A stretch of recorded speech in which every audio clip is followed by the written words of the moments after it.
Hi everyone, welcome to another edition of the ASIC Lab presentations.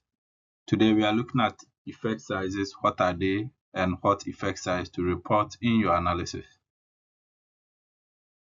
A p-value tells you your test is significant, but it fails to tell you the magnitude of the differences between your variables or the magnitude of the relationship between your variables. That is when an effect size comes in. After your test is significant, you need to be able to tell us the practical significance of that test. How large is the difference between variables? How small is it? What is the magnitude of the relationship? So an effect size goes beyond the p-value to give further information about the magnitude of a relationship or difference between variables. These are some common effect sizes that are reported in the literature, and the kind of test that you run will determine which effect size you are going to report. These are just benchmarks that are used to guide you in deciding, but they are not rules that are to be followed. Specifically, what you report and what you interpret depends on the kind of analysis you run.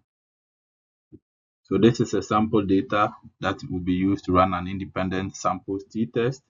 The independent variable is gender, dependent variable is mass anxiety. The idea is comparing mass anxiety between males and females.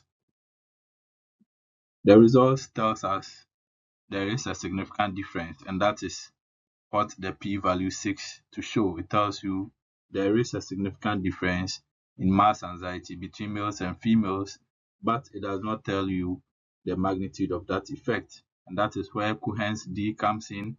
The effect size tells us whether this difference is a large one or a small one. However, how to interpret this and what to report is dependent on the field and the specific citations or references that you'll be using.